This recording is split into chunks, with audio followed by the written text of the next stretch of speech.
Hi, I'm Amanda Rowan, founder and head coach at the Therapist Development Center. If you're a first-time viewer and looking to pass your social work or MFT licensing exam, or just interested in topics relevant to clinical social work and psychotherapy, you've come to the right place. If you like it, be sure to subscribe for updates. You can also sign up for our complete LMSW, LCSW, and MFT exam prep programs by going to our website at therapistdevelopmentcenter.com or clicking on our logo. Thanks.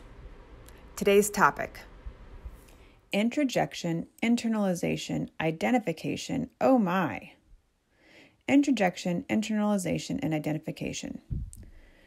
As an LCSW and LMSW exam coach, there are no defense mechanisms I get more emails and questions about than introjection, internalization, and identification. Introjection and internalization are used pretty interchangeably on the exam, so going forward in this blog, I will just use introjection for the sake of simplicity.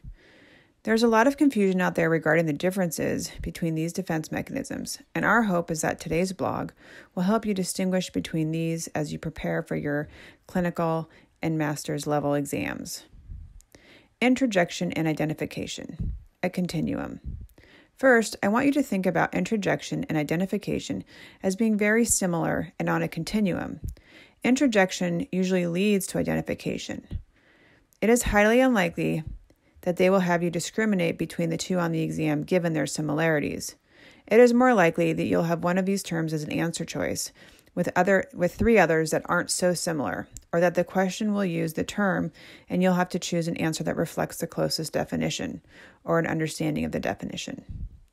Introjection occurs when a person internalizes the ideas or voices of other people, often external authorities. For example, an introjection might be a dad telling his son, "Boys don't cry." This is an idea that a person might take in from their environment and internalize it into their way of thinking. The child isn't necessarily identifying with the person who said this, their dad, but they take it in and it becomes part of how they see the world, and consequently, how they believe they should behave. Over time, this might lead to identification with the individual who said it. This would look like the son following in their dad's footsteps and becoming like their dad in more ways than just this belief. They might follow a similar career path, dress similarly, and take on similar belief systems. So they are not only taking on the single belief that boys don't cry, but also begin to identify with the person who said it. Another simple example is a child being bullied at school.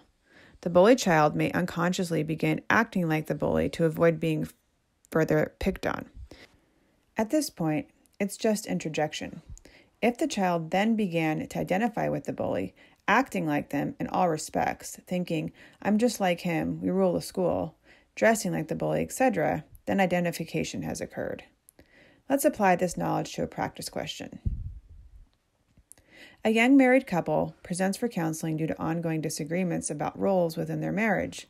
The wife explains that she, quote, never signed up to be his mom and resents being expected to do all the cooking and cleaning.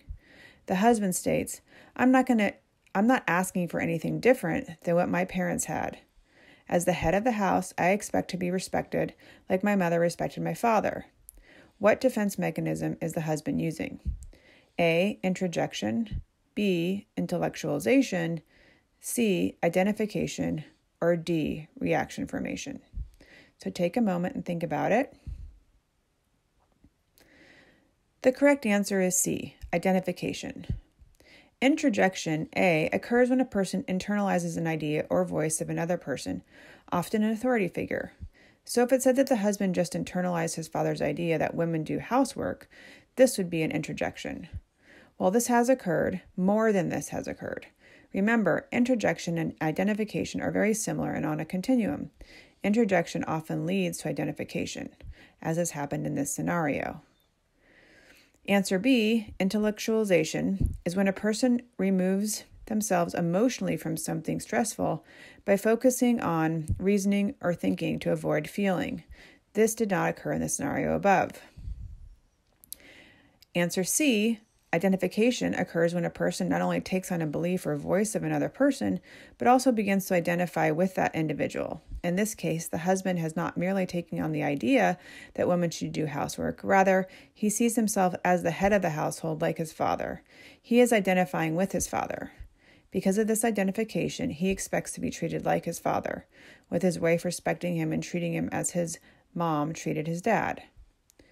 Answer D, reaction formation, is when a person acts opposite to their unacceptable thoughts and emotions. We do not see the husband acting opposite to his thoughts or emotions in this scenario.